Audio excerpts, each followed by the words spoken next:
Hello and welcome back to the New Forest Day Opportunities Online, and today we're back in the veg garden and I'm just going to show you our hay meadow. So the great thing about the hay meadow, next to the pond, it's our best environmental area for our best environment for all our insects, our beneficial insects, and our shrews and our frogs and our toads, and they all hide in this during the summer. And as you can see now, all the flowers are dying back, and during August is the best time to cut it back for it to regenerate for next year.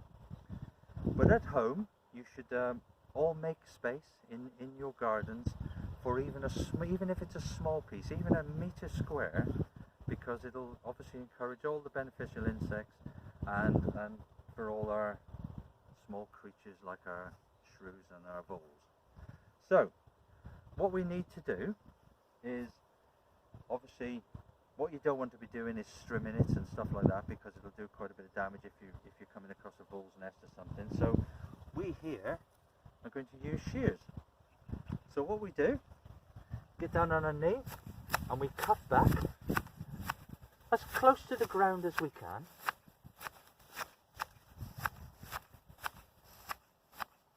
And this will give us either plenty of jobs at home to do with you, or back here we'll obviously use the people we support to do this job for us. And basically cut back as close as you can, and then we rake out.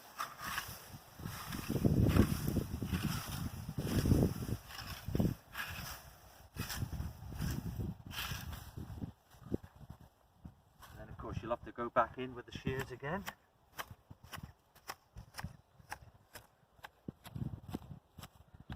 What happens when we cut all this back and we've raked it all out, all the seed heads from the previous year all fall down, and what they need to do is to get to the soil, so they'll all regerminate again and come back up. And you can mow over this next month as much as you like, and then in the spring, of course, it won't harm the flowers, it'll all regenerate and grow. But equally, what we can do during this month is online, stuff like that.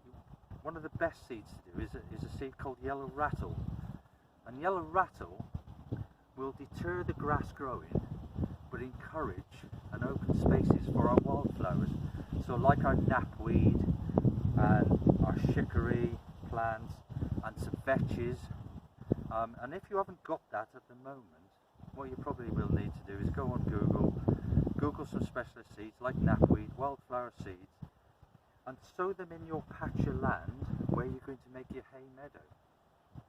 And then next year, like we did this year early in our sessions when I showed you the beneficial insects, you'll see lots of wildflowers coming through, and it's just going to encourage all that lovely wildlife in your garden. And like I say, if you've got a big patch like this, we've got a lovely big patch.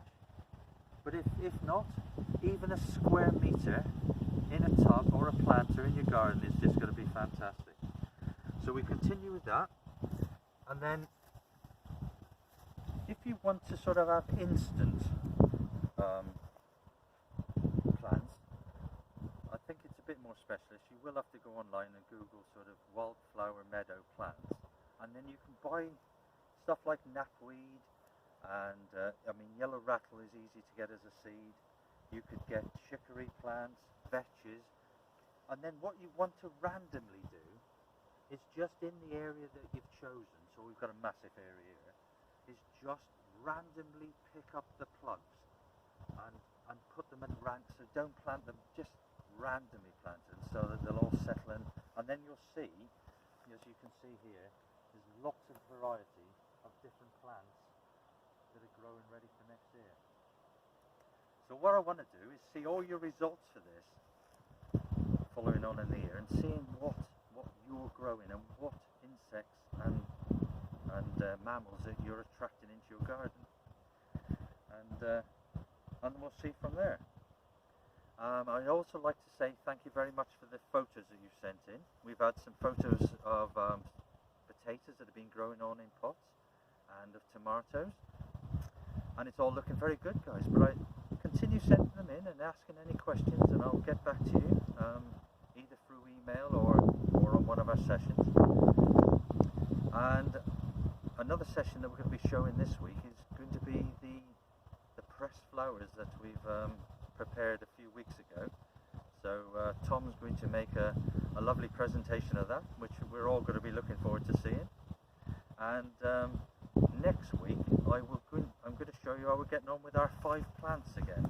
So our 5 plants to produce produce for before the autumn, which is only coming very shortly next week. And I'll also give you an update on the tomato plants that we've been growing. But I hope you've enjoyed to watch our session today, and everybody take care, wash your hands and keep your distance. Thank you very much for watching. It's bye from John.